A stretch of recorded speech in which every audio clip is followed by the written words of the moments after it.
So I'm here with my client Kazi, and we're gonna break down basically what his before situation was before working with us, and what we did, and then ultimately what the after state of his tutoring business was. So I think it's best that Kazi explains himself. What was your business kind of like before we worked together? What were some of the problems you were facing? All that type of stuff. Yeah, for sure. So I started earlier this year around April sort of time.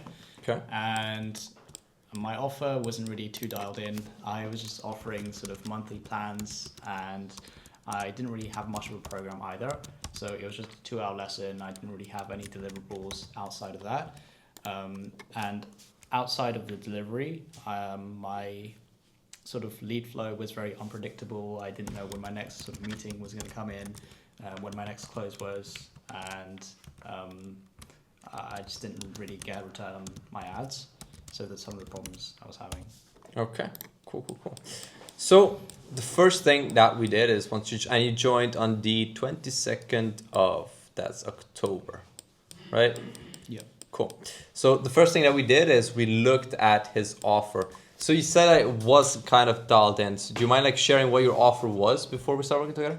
Yeah, for sure. So I'm an A-level chemistry tutor, and I was just offering lessons to the students and to the parents. I wasn't really positioning it in terms of the result. I was just saying, here's a lesson every single week. Obviously, I had the result in the back of my mind. I want to make sure that the students get the results, but it wasn't really something I was pitching on the call itself. So it was just sort of hourly rate, lessons every week, and that was the offer, I guess. Okay, cool. So, like I said, first thing we did is we actually looked at the offer and we made sure that we craft a results-based offer, right? And then we actually start telling people what result that you have at the back of your mind, right? That you can get them ultimately so that they know what they're buying.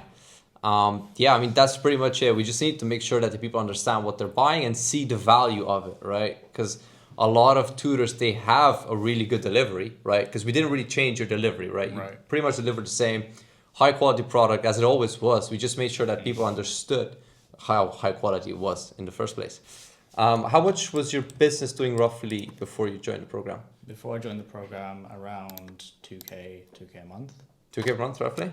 Yeah. Okay, so 2K. Bro, this Mac keyboard is killing me, but cool. Stuck at 2K. Cool. So once we had the offer down, we also need to make sure that the back end of the marketing and sales is sorted out, right? So this is where systems come in, because we don't want our clients to send manual SMSs, send manual emails, make sure that people show up to the calls, all of themselves, because it can be a lot of work. So we made sure to install a bunch of systems and automate a lot of that stuff. And also make sure that we crafted a funnel that when someone does show interest, it takes them through a clear step-by-step process where they know exactly what they're getting into, what type of program this is, and we want to make sure that we're actually pre-selling these people, right, as much as possible. And we're presenting the business as like an established business that gets result, has credibility, all that type of stuff. So, and then once we had the offer and we had the systems to support the lead flow, it's now obviously important that we get some leads, right? So here we were able to achieve like a really, really good lead cost, around £6 per lead. And very importantly, we also focus on content. Now, your Instagram was pretty good before that, right? But we did actually make sure that we know who we're targeting and we're focusing on pain points as well and actually addressing the market head on. What were some of the changes that you kind of noticed in terms of the content? Yeah, so in terms of the content, before my content was very general. I was speaking to everyone, but as a result of that, I wasn't really speaking to anyone, right? So one of the things we did is we made it more targeted to my offer and made this messaging more specific to my audience. So we put on my results there. We also added some content that was specific to A-level chemistry so that we're bringing in that people and getting those eyeballs onto my page. Cool. So we also need to focus on appointment flow, right? Because if we have all the attention, all the systems and the lead flow, we need to make sure that, like I said, the funnel is dialed in, that people are actually converting into appointments. What was kind of the shift that you noticed in terms of appointment flow?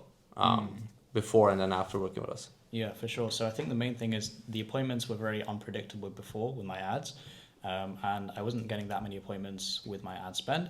But now, especially with the cost per lead going down and the cost per booking, I was getting a lot more appointments each day, and was having to spend time, after university, trying to do these sales calls, and my calendar was a lot busier as a result of that.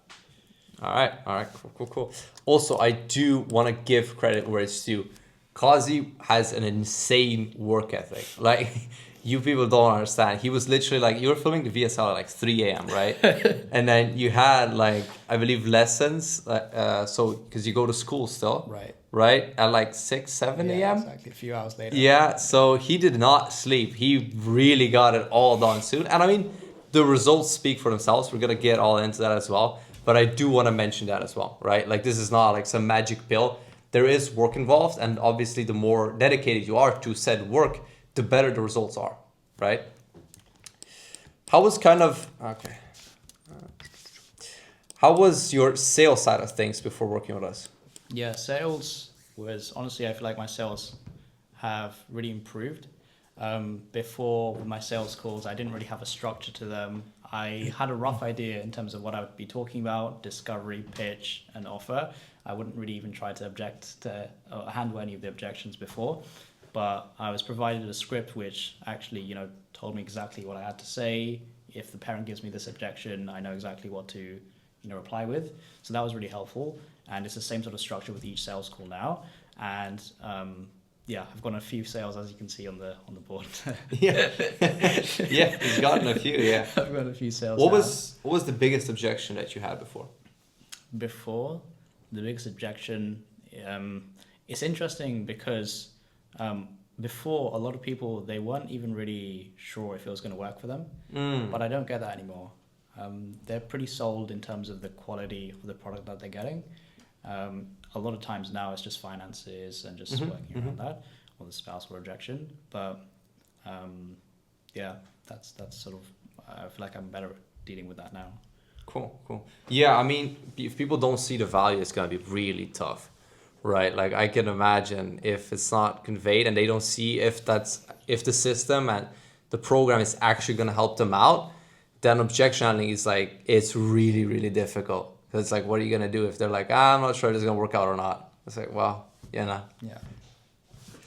Okay, cool. So sales started pouring in. And if we look at the numbers, so these are the numbers for November.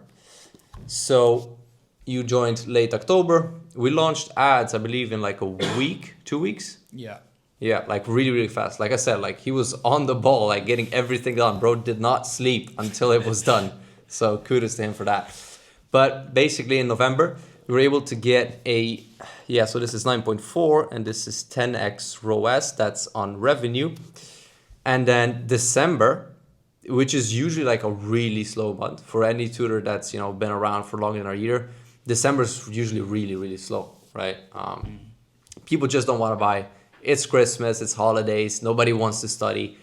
But with the improvements that we've implemented, his ROAS was actually able to go up in December, despite people generally having way less interest/demand for tutoring. So in December, we were able to achieve almost a 18x ROAS, but I believe on average, it averages out to about 16, right? All of these together. Cool. So after all of this was implemented, what's kind of the after state? What's going on right now? Yeah, for sure. The first thing is, well, I always know that I'm going to have a sales call coming up, which is a really nice feeling. And I feel like it's a lot more predictable, as in I know what numbers I'm working with, what my cost per booking is, my close rate, what my cost per acquisition is. And from that way, whatever goal I have, I feel like I can just reverse engineer it, and it's a lot more predictable that way. Cool. What's kind of the revenue sitting at right now? If you don't mind sharing, obviously. Yeah, for December alone. Sure, December or November, or whatever you want to share. Yeah, for sure. I think in total we've done around 15K revenue. And that's just, in the few weeks that we've been working together. Cool. What would you say is like the biggest shift that made the biggest difference out of everything here? That's a really good question. I'd say, I don't know, it's really difficult because I think every part of the system complements each other. So without the offer dialed in, it's great if you have a good sales process, but it's not really going to do much, right? Without the sales process dialed in, the offer might help in terms of getting those leads, but you're not going to convert them. So it really is important that it was really helpful that we got all those different things dialed in, and we made sure from click to close that everything else is really polished. Cool. Yeah, I mean, that makes perfect sense, right? You do have to look at the whole system. Obviously, if you don't have good ads, you're not getting any leads. The offer and the sales doesn't do anything either. So you do absolutely need to look at the whole thing and see what's working and what isn't. Cool. Do you have any like closing thoughts for the viewers? Anything you'd like to share? I guess what I will say is either you take the risk or you lose the chance, right? That's something I really believe in. I think today things might seem like a risk, but looking backwards, it's an opportunity. So that's the way that I view these things in business. And yeah, hopefully that helps.